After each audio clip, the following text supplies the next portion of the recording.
Okay, is that okay? You can see that, Lizzie? You're my feedback. Okay, great. Okay, so climate emergency, what next? So yes, I am Anna Francis, the Resilience Manager at Frome Town Council. I've been working for the Town Council now doing this kind of role for 6 years. Initially, it started as really sort of an experiment with the Independence for Frome. They were like, well, because the Independence for Frome movement actually came out of the sustainability group in Frome, the Transition Town group. And so sustainability has always really been at the sort of heart of what we do. But they kind of, initially it was an experiment. They thought, right, let's try and do something around, and initially I was called Energy and Recycling Officer, but that was a bit confusing because we don't manage energy and we don't manage recycling, and I got lots of things around people's missed bin collections and stuff. So then I did it for a year, and it expanded the role quite a lot. And then we heard that, in fact, I met Bristol's resilience manager, and we thought, resilience, that's brilliant, you know, because not everybody thinks of themselves as a sort of greenie, but resilience is around strengthening it, because a lot of what I do is around strengthening community, strengthening the local economy, and obviously reducing the environmental impacts too. And really my role focuses on, well, over the last few years, the main focus has been energy, transport and resources. And resources initially was sort of mainly looking at sort of consumption, like the stuff that we buy, and how we can reduce waste and encourage sort of reuse and sharing.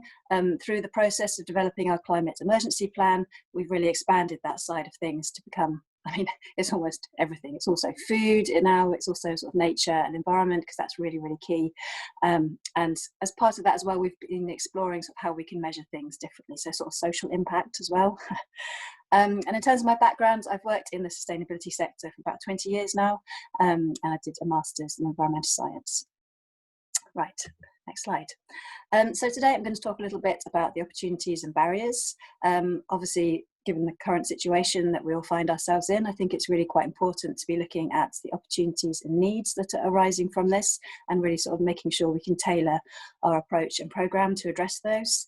I'm then going to be talking in more detail about Frome's climate emergency programme, looking at the vision, and as I mentioned, the energy, transport and resources projects that we're doing currently and that we're planning to do, and what sort of one of the things I've done throughout the presentation is highlight the budget impact, because I want to just help people feel that actually budgets, you know, not having a massive budget doesn't always matter. There's lots you can do with a limited budget, and I understand about limited budgets because yes, we've experienced that ourselves.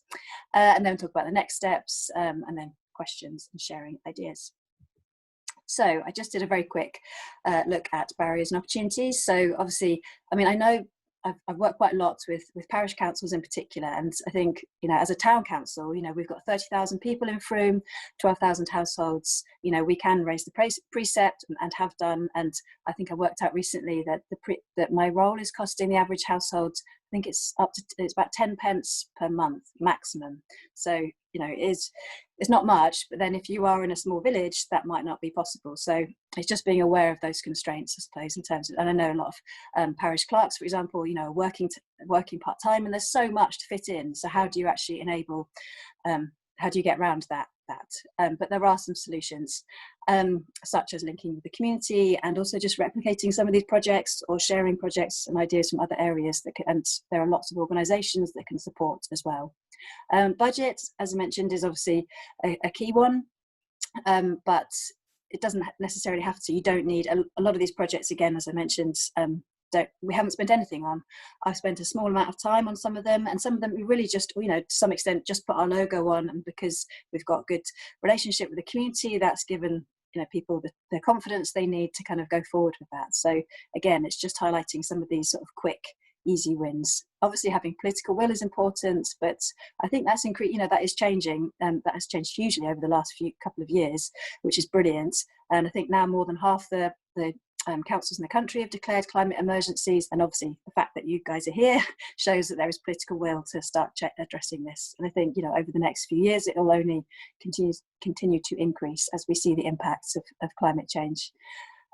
Public support can be another thing, but again, I think over the last couple of years, you know, with David Attenborough and Greta Thunberg and XR and things, you know, there really has been an amazing amount of awareness now, and there's been some really quite reassuring polls recently. In fact, I'm going to talk about it in a minute, but you know, the fact that even in coronavirus times, people are still thinking about climate, and because they've seen what the government can do, they're actually saying, come on, if we can do that for coronavirus, let's also do it for climate change, which is going to affect the lives and, you know, of millions and millions of people. And then skills and knowledge. So, you know, obviously I've got, you know, environmental background. If you're working in a small parish environment, for example, you know, that it might be harder to find those skills and knowledge, although there are amazing networks now. And in Somerset, for example, there is the Somerset Climate Action Network, and there is the National Climate Emergency website that has loads and loads of resources and information. So I'm hoping that that's not such a barrier now. But in terms of the opportunities, I mean, there's loads of good things that come out of this. So it's all around sort of boosting the local economy and having sort of green jobs and sort of recirculating money in the local economy. It's all linked in with enhancing well-being and having clean air and active lifestyles, for example. Community resilience. A lot of these projects, you know, connect people, enable people to work together more, and make these great connections. I'm going to mention this again later, but you know, securing external funding. So, you know, budgets are an issue, but actually one thing we've been doing over the last few years is, you know, applying for external grants and getting those into the town council or into the town. And there are other mechanisms too, like community shares, which I'll also talk about, which don't rely on external funding, or don't rely on traditional grant funders, but mean that local people can invest in projects and get a return. So that works really well too. And you know, the benefits are also boosting your reputation locally and internationally. And the slightly messy logos at the bottom are some of the places that our resilience work has featured over the last few years. And you know, in terms of return on investment, again, I know it's not always possible to increase your preset, but if you can, you know, just for a tiny amount, you will get a lot of return and a lot of good PR. And you know, partly on the back of that, the independents for Frome have been elected 3 times and got all the seats the last 2 times. I really like this slide. You may have seen it before, but you know, even if climate change is not happening, you know, let's pretend it isn't. Great. It doesn't matter. All of this stuff is still important. It's talking about energy independence, it's sustainability, it's green jobs, it's renewables, clean energy, clean water, clean air, healthy children. You know, all of these things are still really important. So even if you've got some climate deniers on there, just show them this slide. We'll make them listen. So in terms of the needs and opportunities arising from the current COVID-19 crisis, obviously one of the key ones is economic, and we're looking potentially, I mean, in America now there's 20% unemployment, and you know, it's quite likely that we may follow that trend. So I suppose looking at, you know, our resilience work, it's really, really important that these projects not only protect the environment and, you know, and save carbon, but that they also reduce costs for local people, local businesses in particular.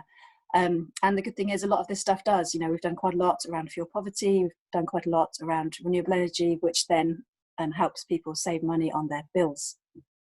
Mental health, massive impacts there, but again, a lot of action around climate change, you know, like getting out in nature, planting trees, all of these kind of things, and also active lifestyles actually can massively boost mental health. So again, it's sort of just linking all of this stuff in.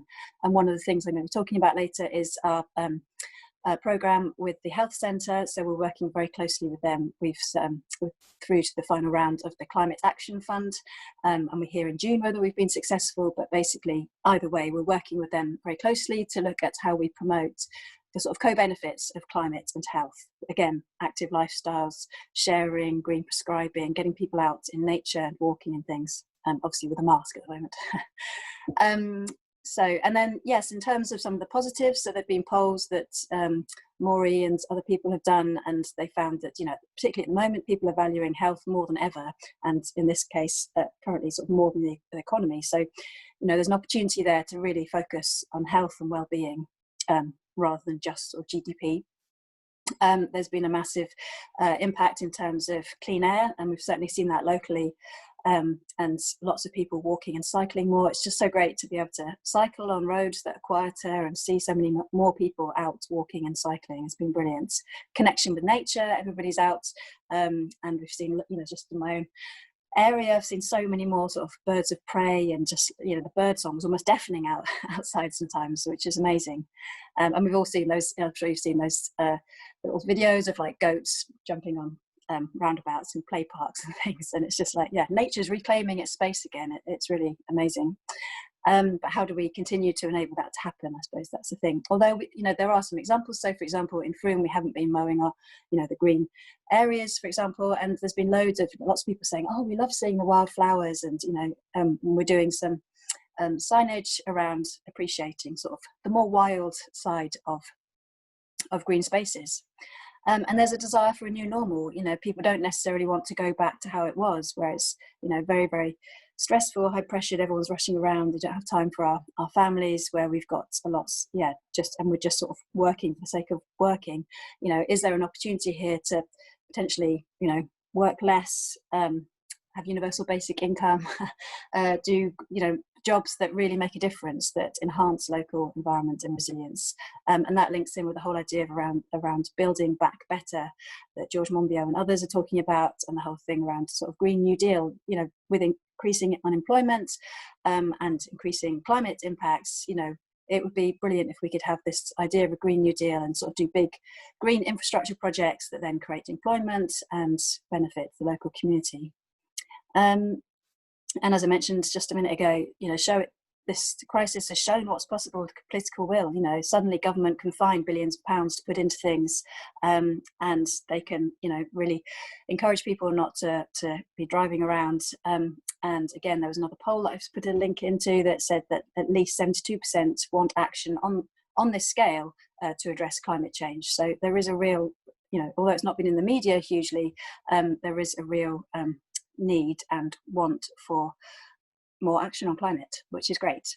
But I was reading the other day that, you know, you kind of think, wow, there must, you know, I was thinking, great, I've met my targets for this year, you know, must have massively reduced carbon emissions, but actually it's only globally reduced by 5%, partly because transport's only around 10 to 20% of our impact, and obviously we're all still consuming energy and food and other stuff. So, you know, it's a good start, but actually there's still a huge amount more to be done. So just to give a very brief overview of the timeline. So as I mentioned, I started at the council 6 years ago. We developed our neighbourhood plan in 2015, and we put the One Planet Living framework as part of that. I don't know if, I'm sure probably a lot of you are aware of it. I used to work for Bioregional, who helped to develop this model, but it includes zero carbon, but it also includes sort of health and happiness and well-being and things like that. So it's a really quite good holistic framework to be using. We had in 2016, we were like, right, we're going to go zero carbon. We're going to do it in 30 years. So it's going to be 2046. So we can beat Bristol by 2050.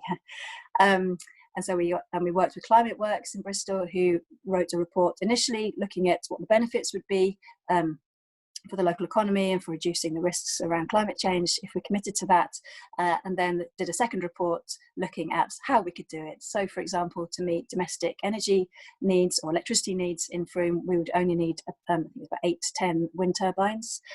So it kind of shows, you know, how we could do it, which is always useful to know. We then developed this Clean and Healthy Future programme. We didn't talk about climate explicitly in the title because I felt, again, we wanted it to be welcoming and engaging. So, and lots of people are interested in sort of things being healthy and having clean air, for example. And we had the ousted president of the Maldives, Mohammed,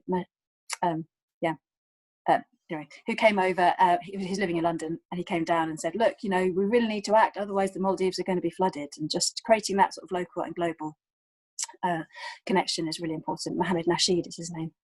And then, so we'd already committed to it, and we're like, right, 30 years, you know, that's okay, we've got a bit of time. And then we read the IPCC report in October 2018, and we're like, oh, we better, I think we might have to bring that forward a bit. So we developed a paper around that, and we declared a climate emergency in December 2018. We then did some workshops around climate, and sort of really just to find out from the community what they felt should be the priority and what ideas they had and what we could work together on. And we did workshops around energy, transport and resources, looking at all those all those subjects in more detail, and had also a sort of panel of local experts that fed into that as well. We also linked with schools, the college, and got ideas from the children's strike. And through that, we developed the climate emergency plan. We've got a strategy and also a sort of quite big spreadsheet that sort of summarises the main ideas that came through that process, and some of which we've incorporated into our resilience work plan for the year, well, for the next few years, really. And then we also had Rob Hopkins, the founder of the Transition Town movement, come to Frome at the end of December, and he did his talk, which is based on his new book called What If, which I really recommend if you haven't read it already. There's also a link there to the film of the talk, and it was just really, really inspiring. It's like, let's move away from the negative side of things. What if we acted as if climate change was real? What if we did all these projects to boost local well-being and resilience? It's really, really refreshing and has some brilliant examples in. So then we developed the climate working group. We've also been linking quite closely with Somerset County Council and Mendip District Council, who are our planning authority, for example, and who have also declared climate emergencies. So we're working with them closely, and particularly around things like planning, but also highways and other things, to make sure that we're kind of linked up. And then we launched our strategy and action plan in March, and that is available on our website, which I will share the link at the end of the presentation. So just to say, following on from Rob Hopkins' talk, I used to begin this talk with a depressing slide and pictures of local flooding and things like that. I don't do that anymore. I think everyone realises, and particularly, as you're here, I'm sure you're aware of the impacts of climate change or the threat that it holds to us. So I'm now focusing on positives. So I'm just going to read out quickly our vision, if that's okay. So this is Frome in 2030. Our vision for 2030 is of a resilient, healthy, connected community. We have a network of safe, accessible walking and cycling routes. Active travel is the norm for the majority of local trips. As you can see, we've got rid of cars from the town centre. We've dug up the roads. We're growing vegetables in the middle of the high street. Active lifestyles have reduced the risk of major illnesses such as heart disease, stroke, type 2 diabetes and cancer by up to 50%, and have lowered the risk of early death by 30%. Air pollution in the UK kills about 40,000 people prematurely in the UK. So it's just, there's a lot everyone can benefit from this. We have electric vehicles, bikes and rickshaws that are used for longer journeys and deliveries. We have affordable shared transportation, which means traffic and congestion has significantly reduced, if not been eliminated. Commuters switching from cars to bikes are saving around £3,000 a year. And the need to travel has reduced through local employment, home working, teleconferencing, which we're all used to now. Well, not all of us, but lots of people that can work from home are. Local facilities, services, and staycations. And then Frome has become a sharing town. Neighbourhood hubs, sharing hubs mean that instead of buying a drill, which is used on average for only 13 minutes in its lifetime, communities are now sharing resources when they need them. And this has slashed emissions, reduced waste and inequality, and created new neighbourhood connections. People are also growing local foods, reducing their food waste, saving lots of money through that. And we have reduced energy bills because homes and buildings are well insulated. Fuel poverty has been eliminated. Fuel poverty kills about 600 people prematurely in Somerset, for example. We've got rid of that. Homes and buildings are cheaper to power and heat. We've got LEDs everywhere. Everything's very energy efficient. And we have local district heating systems and clean networks for renewable energy. We also have 8 community-owned wind turbines in the area, which we just started working on. And then people have a stronger connection with nature. They're regularly spending time in local green spaces, meadows, woodlands. We've planted thousands of trees. Biodiversity is thriving, and this has also helped to boost well-being. So yes, that's where we're going to be in 10 years' time. Come and visit us by bike or train, and it will be a lovely place to be. Obviously, just to go back to that, obviously that is an aspirational vision, and there's no way that we can achieve that alone. But I think having a clear vision of what we want to achieve really just enables us to say to government and to other parties, look, this is what we're aiming for. This is the support we need from you, and this is what we need to enable it to happen. So the next thing is around measuring footprint. So we've worked quite closely with Mendip, for example, and they use the Scatter programme, which a lot of local authorities have been using. And that is good, but it does only do the footprint by district level. You can't drill down to individual wards or individual towns, for example, or parishes.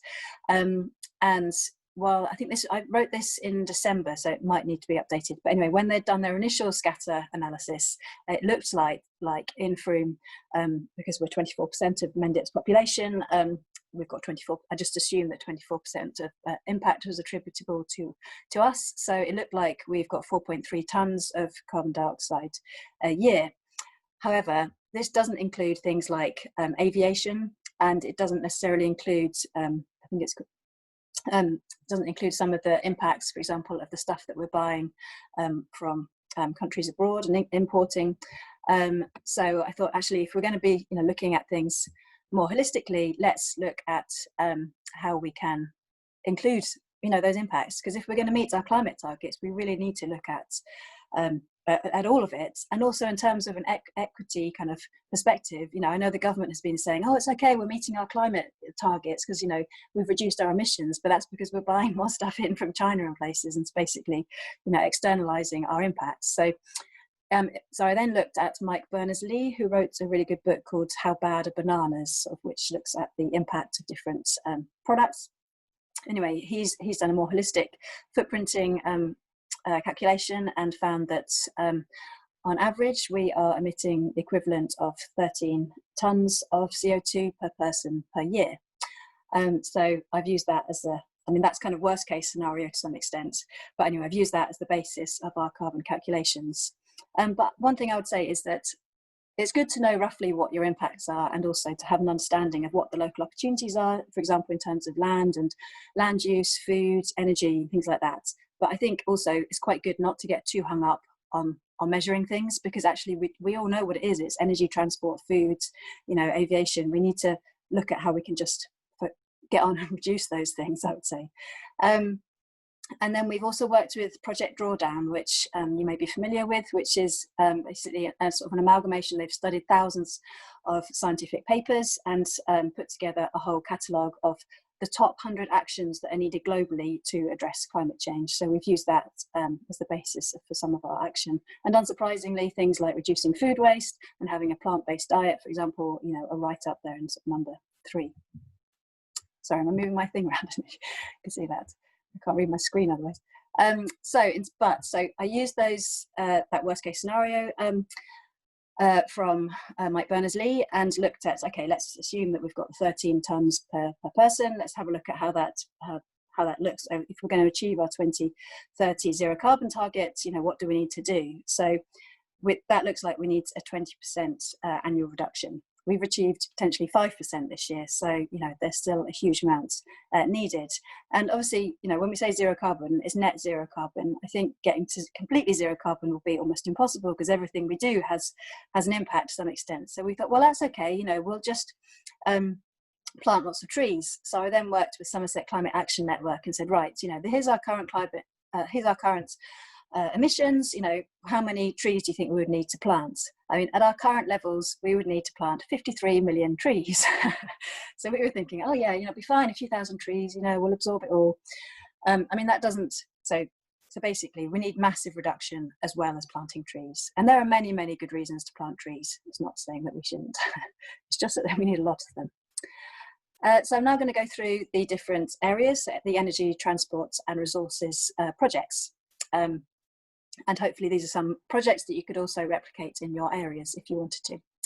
So one of the things we've done in the past few years is work with the Centre for Sustainable Energy in Bristol, who are brilliant. They've got a national programme now that they can support communities and parishes and towns around both climate emergency, and they've also got a new programme that they're just about to launch, which is looking at how we can actually measure carbon footprint in towns and parishes. I've put the coordinator's email address at the end of the presentation, so if you're interested in that, do drop her a line. Her name is Rachel. We've also worked with NEA, who again are really, really good, and they have a lot of training programs they can often provide for free. And we've had them come to Frome a couple of times and train local people to become energy volunteers, who can then link people, talk to their local groups, for example. And we've done energy cafes and got people to come along and sort of have energy advice from those people. The NEA have also got a lot of online courses. Again, some of these are free, so I'd really recommend looking at those, particularly if you've got sort of keen local people that might be interested in doing that.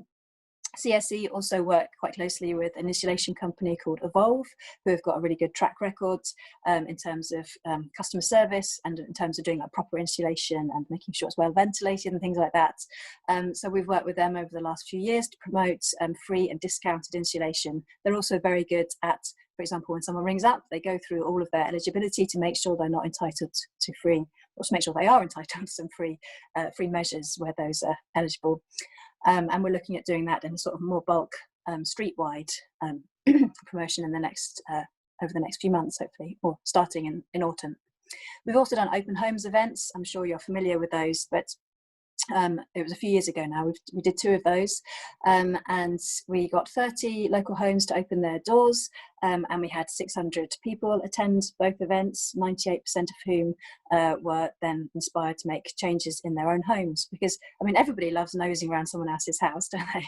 And I think the thing is about having it at a neighbourhood level is that it's so much more powerful. Seeing somebody that's got a similar house to you and that doesn't have a vested interest in selling you something makes you sort of much more able to connect with what they've done and potentially look at doing that in your own home. A few years ago, we bought a thermal imaging camera, and we're lending that out to residents so they can look at, for example, you know, when you have cavity wall insulation, you can't always see, there's no way of telling whether it's being done properly, but with the thermal imaging camera, you can go outside, put heating on and see if there's any gaps. You can also see where your windows are leaking, you know, and all of that stuff. So that's been a really good resource that people can borrow. And we've been doing these Improve Don't Move events because when people move, they generally rip out all the carpets and the kitchens and things like that. So we've been looking at, you know, whether we can encourage people to sort of do eco refurbishment on their own homes, and we have a directory of local architects and carpenters and people that provide eco products and to help people with that. So the next thing I'm going to talk about is community energy, and apologies, I'm sure lots of you are familiar with this, but I'm going to pretend you know nothing. So what we did at the Town Council was we worked with Frome Renewable Energy Co-op, was set up in 2015. I'm a director of Frome Renewable Energy Co-op along with Lizzie, and we installed 200 kilowatts of solar, community-owned solar on the medical practice and the football club. We were told initially that we would need 6 weeks to raise the money in community shares. We raised it in 3 days, and we still have a long list of people that want to invest. Because the good thing about community energy is that investors get a good return on their investment. We offered all of our investors 6% return. The people that get the solar, that host the solar, get discounts on their electricity, the solar electricity that they use. It's a not-for-profit organisation, so all of the profit goes into a community fund that then supports activities locally around fuel poverty and carbon reduction. And it's also a democratic ownership structure. So every community member that buys a share then has, at the AGM, votes on key things like directors and interest levels, for example. So to give these 2 examples, with the medical practice, we put 150 kilowatts of solar on the roof, and over 25 years, that will be saving them about £110,000 worth of savings. So it's saving them about sort of £4,000 a year, and it costs them nothing. So the energy co-op does everything. It installs everything. It covered all the legal costs. It does all the operation and maintenance. You know, that literally costs them nothing. It's saving 1,500 tonnes of carbon dioxide, and it's also generating £100,000 for the community fund. With the football club, we took a slightly different approach, and we actually used the community fund up front, and we provided the club with £26,000 to co-fund a new stand. And on that new stand, we put our 50 kilowatt solar array. So they were very pleased. They also get a little bit of a discount on their electricity. And it's, yeah, just a good partnership that's worked well over the last few years. So I just wanted to highlight, you know, if there are opportunities to work with local energy co-ops in your area, then it's a really, really good way to enable these projects to happen, you know, without you having to do anything. It didn't cost us anything. I think the town council did put in £250 as a shareholder, and we get interest on that. But the idea with community shares is that they are withdrawable, so you get your money back plus you get 6% return. So it's, you know, which is better than the banks. I would recommend, if you don't know who's active in your local area, working with Community Energy England, so they can identify who you might be able to work with. And there are also regional energy hubs now that the government set up. So in the southwest, there's a Southwest Energy Hub, and again, they're really good for linking people in with local active energy organisations. And then there's also funding available from the Rural Community Energy Fund, which again is linked with those energy hubs that I mentioned, and that can pay for development time for projects. And I'm not saying necessarily that, I mean, councils can apply, I think, but it's mainly done by the energy organisations themselves. And there's also funding from the MCS Foundation for developing renewable energy projects. So there are some definite opportunities there. And as I say, it doesn't cost anything, and it's one of those things that, you know, it's a win-win-win. The next thing we did sort of over the last year or so is our Solar Streets programme. And you may have heard about that, because I think it's been replicated in at least 50 different places now. But the idea came from the fact that we wanted to encourage people to install more solar, but price is obviously a big barrier for lots of people. So I basically put a call out to lots of local solar installers and said, right, we want to enable, you know, the average domestic installation is about 4 kilowatts. We want a 4 kilowatt system for less than £4,000. Who can do it?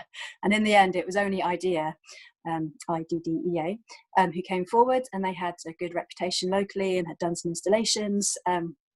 So they were so we went through a sort of procurement process with them, but they basically said, yes, we can do it, on the proviso that you get 10 households together, and then we can come and just do a mass install. It means we're not driving all over the county doing different installations. We can just focus on Frome, do those 10 and reduce the costs. And the average household is saving at least £1,500 on installation costs. And it's actually, I mean, the price of solar has decreased hugely over the last few years anyway, which is brilliant. Over the last year, we've had 70 homes signed up. We've had more than 200 people sort of have a survey, but some of them have not been suitable, but others sort of still saving up and looking at how they can do that. We're providing £26,000 worth of free electricity and saving around 120 tonnes of carbon dioxide per year. This is an ongoing programme. Obviously, it's on hold at the moment, but it will be launched again when it's safe for the workers to come out and install solar, including on my roof, hopefully. £50 from each installation goes towards a community project, and we worked with the youth centre, the YMCA's youth centre last year, to put some free solar panels on that. And then we also provided some match funding from Frome Renewable Energy Co-op to co-fund that, because they've got quite a big roof. We wanted to make sure that they had as much solar as possible, and that's saving the youth centre £1,000 or so at least a year on electricity costs, and yes, again, costs them nothing. IDEA also offer a £50 referral fee for people that, so there's £50 for a community project, and there's also a £50 referral fee if you get sort of a friend or neighbour to go ahead with that. We haven't found many people have taken that up. I think people feel a bit sort of mercenary, sort of getting £50 because they've recommended somebody, so maybe there's a different way of doing that, but certainly yeah, it's been a popular programme. We're also working with Wessex Resolutions, who are a CIC who operate in the area, and they are able to offer low interest loans for home improvements, and that now includes solar, because obviously, you know, even not everybody's gone for the 4 kilowatt system, and not every roof is suitable, so some people have gone for a lot less. However, even so, a lot of people don't have £1,000 or £2,000 sitting around. So with Wessex Resolutions, they can get a low interest loan and then pay that loan back with the energy savings they're making through the solar. So that works really well, and again, it's something we want to promote more in the next few months. In terms of our budget, it cost us absolutely nothing. The main thing we did really was put our logo on the Solar Streets or the Ideas leaflet. And it's one of those things, you know, I know myself on Facebook, you get these kind of like free solar adverts that pop up and you're like, really, is that free? You know, is that free? And how does it work? And what's the catch? And you don't always know who to trust, and have been some bad experiences. So I think having the town council's logo on the leaflet has just made a massive difference. And again, it's one of those things that towns and parishes are really, really good at, because they've got that local connection and local trust. So having that mark of approval on there is really, really good. And as I say, has hugely increased uptake. In terms of other energy stuff, we have worked with an organisation called Green Nation, who are able to put solar panels on larger buildings such as schools and business or industrial units. And one of the reasons we work with them rather than the energy co-op is that they offer quite a flexible lease arrangement, because although the medical practice and the football club were really, really keen and great, and we still want to work with more people through Freeco, one of the things is that if you need to take the solar panels off the roof, yet there is a compensation clause, because our model is based on generating income through the solar panels the whole time. With Green Nation, you can take the panels off up to 5 times over the 25-year period. So it provides a bit more flexibility, particularly for businesses who feel potentially like they won't necessarily be in the same unit for 25 years. However, you can also sell on your units with the free solar, and you know, lots of people have done that and found that actually it's a real selling point, because you're guaranteed to have lower electricity costs. So yeah, we're still working on that, but we did get Green Nation install some free solar on a local school last year, and we're looking at a couple of other options too. Energy Sparks is a brilliant web resource that was developed by Transition Town Bath, and is now available nationally. And it enables schools to look at their energy use and their carbon. And it's really it's free to use. It's really simple, and business managers love it. They've got all these graphs that show, you know, for example, when the doors are left over at playtime, how the heating suddenly spikes, and they can sort of be justified in telling the teachers or children off to and get them to close the doors. It's really quite sophisticated as well. So for example, it tracks what the weather's like outside, what it was like last year, compare that, you can benchmark against other schools of similar size, of similar age and things like that. And it can also send an alert if there are any issues, any potential issues, for example, like electricity spiking or heating suddenly spiking. It can send an alert to a facilities manager. And there are also a whole load of resources and activities that the schools can do with the students. So it's really good. And we've had a varying, so we've linked at least 6 schools up with that locally, to varying sort of degrees. So some people just use it to look at, to manage their energy use. Others, such as Trinity School, who are in that photo, they really went for it, and they used their energy club, their school council club, to do lots of energy spark stuff. And they actually were the most active school in Somerset. They reduced their electricity costs by 20%, and as a result, they got a prize and had this amazing pedal-powered workshop for all the children in the school, and were also on Newsround a few weeks ago. Then the other thing we've been doing is lobbying Somerset County Council to divest their pension fund. Again, I've put a link there to a website which is called Go Fossil Fuel Free, I think it's called. And that's there. You can look at how much your county council is investing. I think nationally it's something like £16 billion that county councils and others are investing in fossil fuels. So it seems crazy if we're sort of using our small budget and doing these, you know, these programs, and then at the same time to go fossil free, and then at the same time Somerset County Council's pension fund are investing, I think it's about 130 million pounds in fossil fuels, 80 million pounds worth of which was in fracking.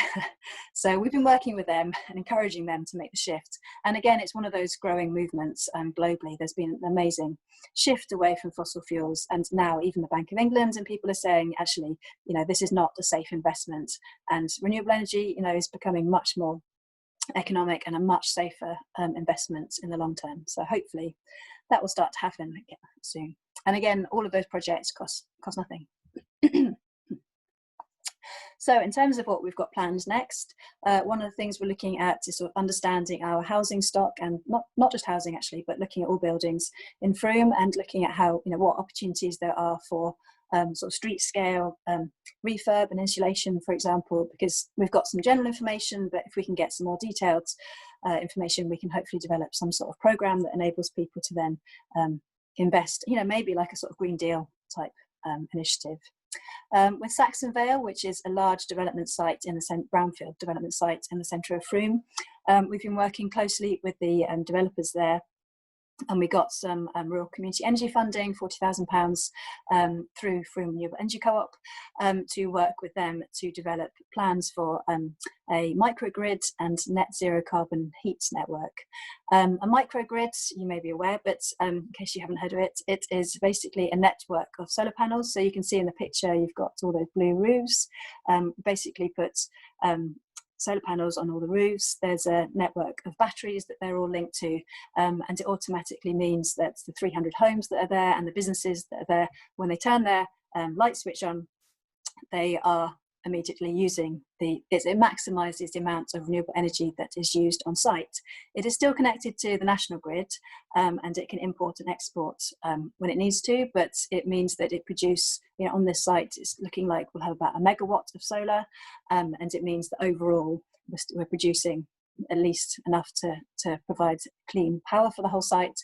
We're also looking at the zero carbon heat network side of things. So we've been looking at whether we could do a water sourced heat pump using the river, which might not be possible, but could we do ground sourced, or do we just do a network of air source heat pumps, for example, again linked with the solar. So we're developing that plan at the moment. We're working in partnership with the Microgrid Foundry, who are brilliant. And the good thing about their model is that community ownership is at the heart of it. So once we've got these plans, and the developer is on board, which is brilliant. So once we've got the plans, the plan should be available at the end of June, July time. And again, it'll be on our website. And hopefully that will provide a blueprint that other areas can share and use as well. But the idea is that Frome Renewable Energy Co-op would then go on to sort of manage and install it, install of the infrastructure, and would raise quite a lot of the money through community shares again. So it's having that community ownership.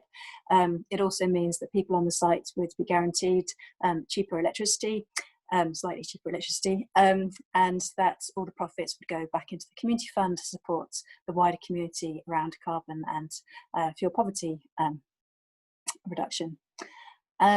We've also been looking at innovative models. So, for example, Energy Local. Again, I've put their link in because there are some really smart ways now of sort of enabling local renewables to work. So, I'm sure you're aware the feed-in tariff has now gone, and there's a smart export guarantee, but that's pretty low, and is not fixed for the sort of 20-year period the way the FIT was.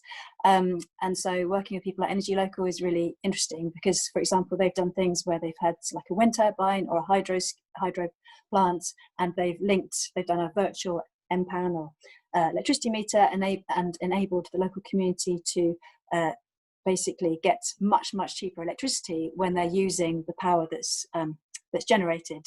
So it's sort of like time of use generation. Which is again, and they're looking for more partners for that, and we're also looking at community wind. Whether we could have some community-owned wind turbines in Frome, which builds on our heritage of having windmills in the area, and I'm sure everyone's going to love it, especially when they hear the community benefits of it all. And we're linking with other energy co-ops in Somerset to set up Somerset Community Energy, because as a small energy co-op, it's been quite hard to sort of scale up and do the scale. In the face of climate change, we really need a huge amount of renewable energy projects, energy co-ops are a brilliant way of doing that. So we're hoping that by working with others, we can really look at sort of larger opportunities, make sure the whole of Somerset is covered, and make sure that, yes, we can link, for example, with Somerset and Mendip and sort of look at what their assets are and what land they've got, and put in this community energy that benefits everybody. And one thing to mention is that there's a really good website now called Power Paired that was set up by Forum for the Future. and that enables anyone that has assets like land or buildings to list it there, and for energy co-ops to go on there and say, right, okay, well, you've got some, you know, Astor housing, brilliant, you've got a load of south-facing roofs there. It doesn't always have to be south-facing, by the way, but yes, you've got some great assets, let's work together. So it's like a dating agency for community energy. So again, I'd recommend looking at that. And then finally, the last project listed there is Healthy Homes by Prescription.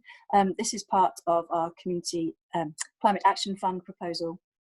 But either way, we're hoping to work with CSE on this, and it is linking up with the medical practice to overlay the energy performance certificate data of local housing, and then pinpoint people that might be living in fuel poverty, or being in, not just fuel poverty actually, it's also people that might be living in cold or damp homes, and then getting the medical practice to write them a letter and say, you know, dear Mrs. Smith, we, you know, according to our research, you know, your health may be being impacted by a cold or damp home. You know, did you and signpost people to free insulation measures and or bulk discounts through doing the street-wide approach, and really just link people up. We'll also be training energy people and linking with CSE to be able to go into people's homes and provide them with some bespoke advice. But it's one of those things, I think, again, if you tie it in with health, it just makes it a lot more powerful. In terms of transport, we every year for the last, we've done it for 3 years, and we were going to do it this year, but it's been postponed.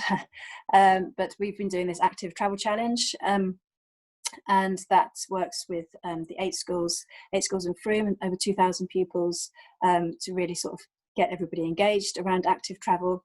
We do a big competition, the schools can win prizes, they monitor how people are coming into school before the challenge and after. And we find that on average, active travel increases by about 20%. And there's loads of really amazing stats on the Sustrans website, for example, that say that actually children that travel actively to school, they are better able to concentrate, there's less behavioural difficulties, there's some national studies that have shown that in Denmark, for example, that have shown there's higher achievement. There's a whole raft of benefits through active challenge. And on the link there's also a little film that we did about what we've done in Frome. We're still working on that programme, and we are working with the schools so that when students do start to go back, that we can keep that message going, and the whole benefit around clean air and active travel that people have been doing over the lockdown period. A couple of years ago, we also bought some electric bikes, and we've got this bike rental. We've linked up with Bike Rental Manager, which again is a good resource, I would recommend. And those are available to hire. And we found that people I think they were hired. We've got 2 bikes, and they were hired over 120 times last year. In future, we are looking at expanding that and enabling people to do longer term hire as well. I mean, electric bikes are brilliant, particularly for somewhere hilly like Frome. So I think once people try it, they often then go on to buy one for themselves, which is good. We've worked with Zero Carbon World, who are a charity to install electric charge points around the town. And again, it'd be worth talking to them whether they have any more charge points that they can provide. There are other organisations also like Raw, I think it's called Raw Power, and Raw Charging, that are also able to provide fast chargers. The only issue with that is that they need an exclusivity agreement, which you can understand, because you don't, you know, if you're as a commercial operator, you know, you kind of need to know that you're going to have lots of people using your chargers. They are pretty good though. After they reach a certain utilisation rate, they then share the profits, 50% of the profits with the landowner, whoever that is. So I would recommend looking at lots of different options, because again, it doesn't necessarily need to cost anything to do this. We've also linked with Book My Charge, who are a new organisation set up to enable people to share domestic charge points. And again, we're also looking at how we can share our existing charge points through that. And we have worked with Co-Wheels Social Enterprise to provide shared hybrid vehicles. So we have 2 hybrids at the moment that are available for affordable hire, and we found that, you know, on average 1 car club car like that displaces about 10 privately owned vehicles. So it is a really good way to get people to be able to access transport and also reduce reduce the carbon of transport. Because I think one of the things is that when you jump into, you know, when you've got a car and it's sitting in your drive depreciating the whole time, there's no incentive to not really use it. Whereas with a Co-Wheels car, even though it's quite cheap and affordable, much cheaper than having your own car, actually you do think, oh, do I really need to drive? And so they found that actually people also they also drive less and walk and cycle more once you're a member of a car club. And then yes, the last 3 items cost nothing. Just need to move this. Sorry. So in terms of transport, next steps, I've mentioned some of the ambitions, and that is around getting more walking and encouraging people to walk and cycle more, and having these electric bikes that people can borrow for the longer term, working with the medical practice again on that. We've also been hoping to work with some transport consultants to develop these safe, really to map, it's a local cycling and walking infrastructure plan, which is a sort of format that the government has been promoting, and we're going to do sort of maybe a hybrid version of that, looking at what the opportunities are in Frome, and then having some sort of bespoke projects that could then be funded by Somerset and or developer money through Section 106, so that we can really, really improve cycle and walking infrastructure in Frome. We're working, in Frome there's a thing called the Tech Shed, which is a bit like the Men's Shed, which but it's focused around tech, and so they are developing a network of clean air sensors that we'll have around the town, and then that will be linked in with a website so people can see immediately what the air quality is like and how much it's going up and down according to traffic flow, for example. What else? We've got a new Cycle for Frome webpage, which is just about to be launched, and we're hoping to work with Somerset on pop-up cycle lanes. I know the government has announced funding for that now, and lots of places like Brighton and Hove have done a lot around that, and Lewisham have got a great programme as well. Somerset initially don't seem hugely keen. They said they're not so interested in opportunistic measures, but anyway, I'm really hoping that we can work with them on that, because it does seem such a brilliant opportunity now that the roads are a bit quieter. You know, could we actually just enable people to walk and cycle more safely, and then, you know, maybe in the longer term, once we've seen people enjoying these routes, maybe we can make them permanent. We've also, in the light of the lockdown periods, we've had a team of local cyclists set up sort of an informal cycle courier scheme, which has been brilliant. They've been delivering prescriptions and lots of other things around the town, which is really, really good. And they're hoping to continue to work with local businesses in particular and producers to deliver local food locally. And yes, I've talked about Book My Charge already. Great.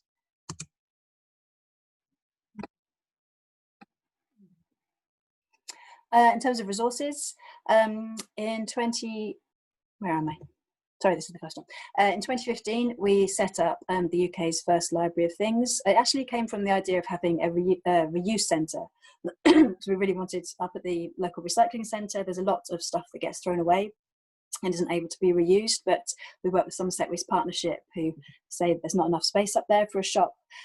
So then I found out about this little shop on the high street that was available for peppercorn rent if we rented it through a charity. So we worked in partnership with a local charity to rent it. We pay 5 pence a year because the landowner doesn't have to pay business rents on an empty property, and it's good PR, which is great. And it was a 3-year lease, meanwhile lease. We've been there 5 years, so I'm really hoping that we can continue to be there. But it's worked really, really well. So we were hoping it might be something around reuse, but when I saw the size of the shop, I thought actually it's too small for that. Is there anything we could do around, you know, sharing and enabling people to share resources more? So I googled sharing shop, and I found one in Berlin. I was like, oh, that's brilliant, we'll do that. So we worked with this excellent organisation called Adventure Frome, who work with young people, and in particular to set up different social enterprises and sort of develop experience in that. And they set it up in like 7 weeks, and it refurbed the empty shop. And we launched almost exactly 5 years ago, because as mentioned earlier, you know, the average drill is only used for 13 minutes in its lifetime. It produces 14 kilograms of carbon dioxide and lots of issues when it's thrown away. It seems crazy we've all got this stuff cluttering up our homes when we could actually be sharing it and, you know, reusing all these items. And we found that, so we had an independent impact assessment report done last year, and we found that through borrowing, for example, most things are only, you know, a few pounds to borrow. We've saved the community around £62,000. We've also enabled 92 tonnes of greenhouse gases to be saved, and 127 tonnes of material and waste. And there's been lots of other sort of co-benefits too, I would say, in terms of sort of community just connecting with each other. We've had, initially when we set up, we had a wish list based on what the community said they wanted, and then people donated items, and there were little stories around who donated it and what people have been using it for. And yeah, it's been one of those really good, sort of good, feel-good projects. And there are now a few others around the country, and we're part of a network of other library of things. In 2016, food waste is something I've always been really, really passionate about. You know, in the UK, we have something like 5 million tonnes of good food being thrown away every year, and we've also got 4 million people living in food poverty, and that's increased, you know, obviously recently. So that really doesn't make any sense. Hold on a second, I should clear my throat. And I thought, you know, is there anything we could do around reducing food waste? And then somebody sent me an article on the solidarity fridges in Spain, which are amazing. They were mainly set up not so much around food waste, but around supporting people that needed access to food. I thought maybe we could do something like that and have it in Frome. So again, I worked with Adventure, and we set it up in, doesn't sound hugely appealing, but an old toilet cubicle in the centre of Frome that's now owned by the community, and is very colourful and does actually look nice. It has an electronic lock. It automatically opens at 8 in the morning and closes at 6 o'clock in the evening. And we have a network of volunteers who check on the fridge every day, who clean it every day, and who put items in. And we link with all the supermarkets, all the independent businesses, and households to some extent. Because of health and safety, we can't have home cooked food, for example, but we can have, you know, like yogurts that are going to go off because someone's going on holiday or something like that, or things that people have bought and don't want. So we link up in that way. We found that over the last year we've saved about 90,000 items a year, and that's increasing all the time. Last year we added the Frome larder next door to the fridge, because we were getting lots of things like bread which don't need refrigeration and that also needed a bit of extra space. So we've got those two units side by side. And we found that that's saving 140 tonnes of greenhouse gases, the equivalent of driving 340,000 miles. And then we got entered into this this program last year around run by the Innovation in Politics, and we won Best Community Project after which was amazing. Going out, went to Berlin by train, picked up the award, and met with lots of other inspiring people doing things around the world, around Europe. Yeah. Which is really good. But if you're interested in setting up your own community fridge, Hubbub now have a national network. There's over 90 fridges in the UK, and they also have funding and also have a toolkit. And yeah, I would really recommend linking up with them. I would say that also, you know, those stats are great, but it doesn't capture some of the positive sort of social interactions as well. We've had so many lovely stories of people, like young people chatting to like homeless people, for example, and just, you know, and creating friendships. And volunteers also find it really rewarding. A lot of them are retired, or, you know, have extra time on their hands, and, you know, feeling that they've done something positive and they can support the community in this way is brilliant. And the other thing to mention is that it's not just, you know, we've never made it specifically for anyone. We've just said it's about food waste. If you want some food, to help yourself. And, you know, that has had a few mixed sort of feelings about that, but we really didn't want there to be a stigma around it. We didn't want it to be, you know, we've already got the food bank in Frome, although that doesn't do fresh produce. So this does, lots of people do top up the community fridge, but we feel that through this, that, yeah, again, there's no stigma, lots of people can use it. And it's around food waste. And I think having it as quite an inclusive, in that inclusive way, means that lots more people use it. I mean, it's amazing. You go past the fridge and it's generally empty, and you're like, is it really working? And then we've actually got somebody that logs, people write it, the volunteers write in how much they're putting in each time, and, you know, it goes like almost immediately. So we're definitely redistributing that waste. I'm almost finished now. In terms of other resource projects, we've worked with people like the Toy Library and the Happy Nappy Library. And we've also worked with Adventure to do regular repair cafes. We've worked on the single-use plastic campaign and met the Surfers Against Sewage plastic-free community criteria. We have a really good organisation in Frome called Protomax who can make recycled board out of any plastic. So we've got about 12 community notice boards around the town which are made out of recycled plastic, for example. And then in terms of next steps, we have just recruited a new tree officer who's going to be doing a whole load of tree planting around the town and engaging people around sort of wildlife and trees. We are looking at food. One of the things we haven't done much of is food, partly because of limited time and resources.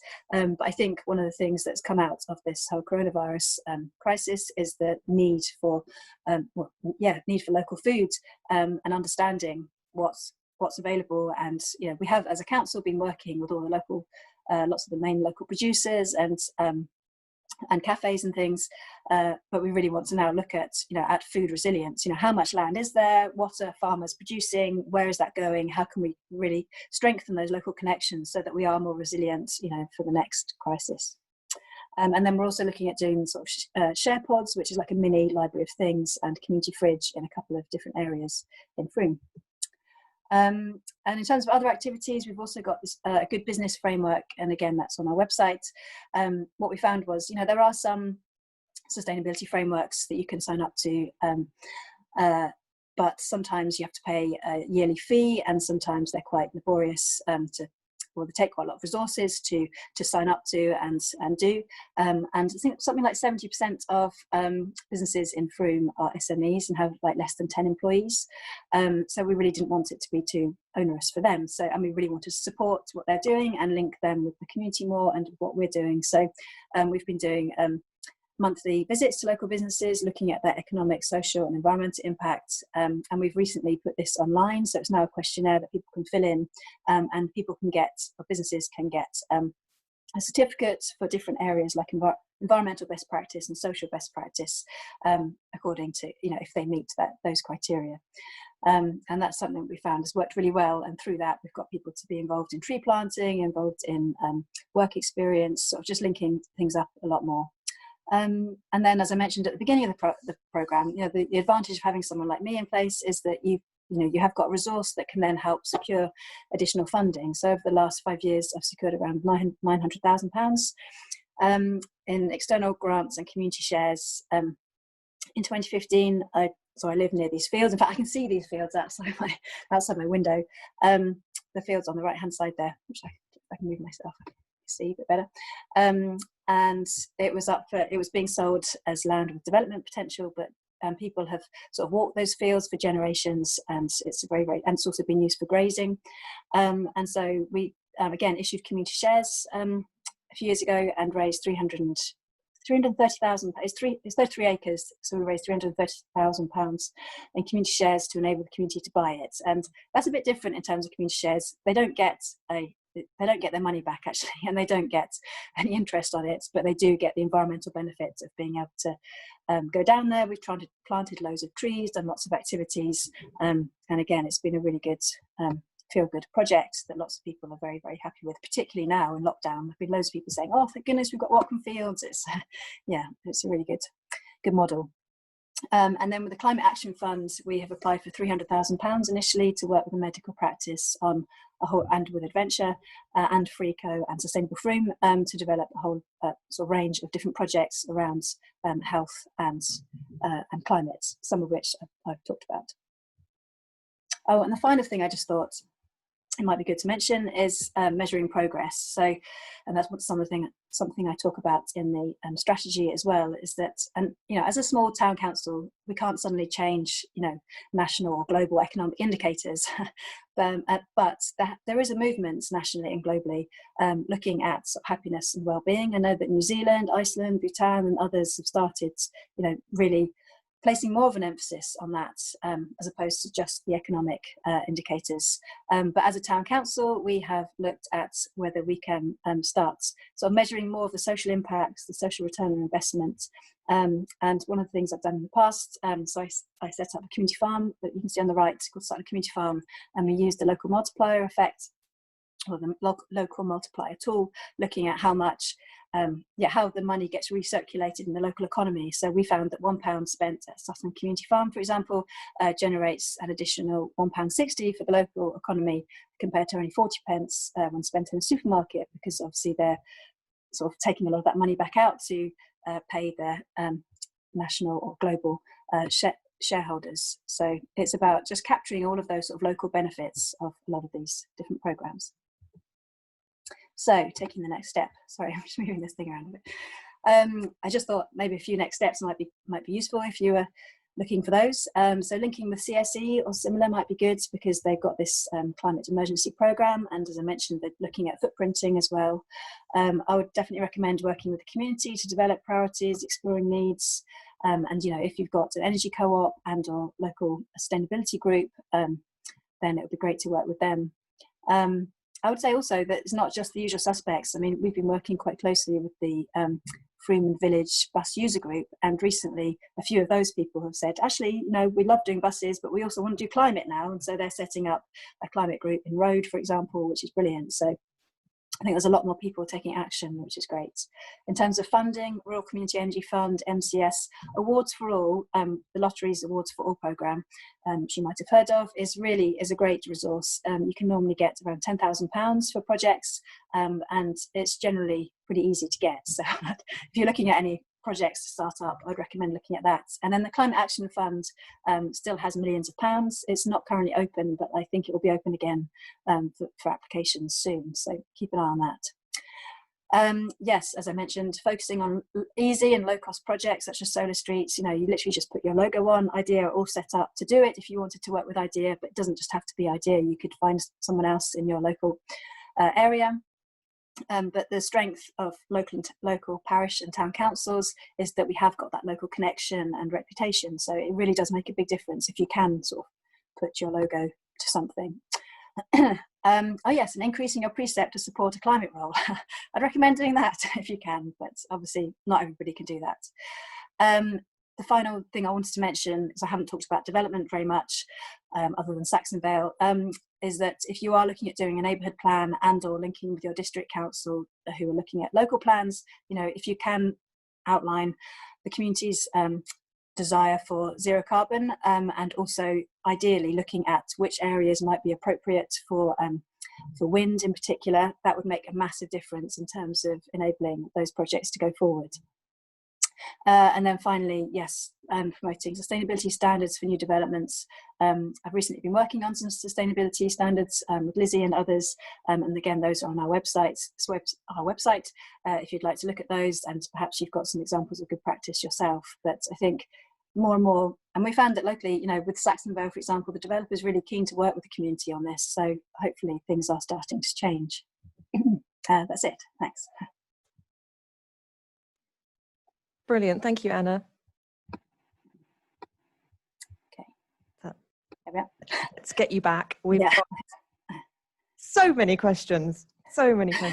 Oh gosh, and they're going to keep coming in, and now it's going to be a little bit harder for me to try and keep a note of them all, but I'll do my best. Some on kind of stepping back to the beginning. Let's go from the beginning, around climate emergency. So Amanda asked about the process of declaring climate emergency. Is it as simple as getting it on the council agenda and then having a proposer and a seconder and that's it? Or is there something more to it? No, I think that's pretty much it. On our climate emergency website, again, I'll send that round, we have a template that you can use. I mean, we basically copied Bristol's and just tweaked it according to what we felt was more suitable locally.